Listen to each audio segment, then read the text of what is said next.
අපි මුළු අතේ මිම්ම ගන්නවා. අත්කට මිම්ම. අත්කට මිම්ම දෙකට බෙදනවා.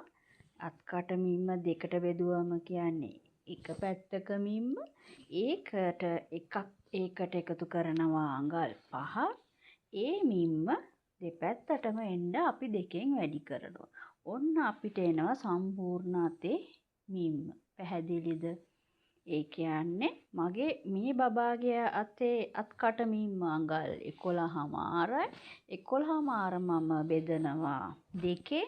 එතකොට එනවා 5.3 කාලා. මේ 5.3 කාලට මම එකතු කරනවා අඟල් 5. එතකොට එනවා අඟල් 10.3 කාලා. අන්න ඒ 3 කාල 10.3 කාල වගේ දෙගුණයක් තමයි බබාගේ එක අතක එක පැත්තක සම්පූර්ණ දිග. එතකොට පළල අඟල් 4මාරයි. ඔයාලා මේ වගේ දෙගුණයක් ගන්න ඕනි අත් දෙකටම නිර්මාණය කරගන්න. පැහැදිලිද? අපි දැන් මේ අත මිම්ම ගමු.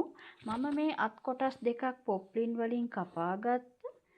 මම මේ අත් දෙකෙන් මේ එක අතකින් ඔයාලට එක ක්‍රමයක් කියලා දෙනවා. අනිත් අතින් තව ක්‍රමයක් කියලා දෙනවා. මේ ක්‍රමෙමයි මේ ක්‍රමයටම අනිත් අත හදාගන්න ඔයාලගේ බබාගේ මිනුමේ. හරිද? එතකොට මේ ක්‍රම තුනම අරගෙන කැමැති එකක් ඔයාලා බබාගේ ළමාසාරිය සඳහා නිර්මාණය කරගන්න. අපි දැන් බලමු කොහොමද මේ බබාගේ අත රෙද්දේ ඇඳගන්නේ කියලා. හරි. එතකොට දරුවනේ හොඳට බලා ගන්න. දැන් අපි මං කියවනේ බබාගේ අත්තේ මිම්ම 11.5යි.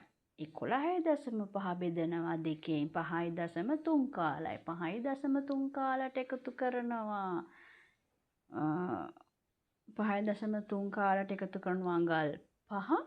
ඒ 5 ඒ කියන්නේ අඟල් 10.3 කාල. ඒක තමයි බබාගේ එක පැත්ත. ඒ පැත්ත වැඩි කරනවා 2න්. ඒක තමයි බබාගේ සම්පූර්ණ එක අතක දිග.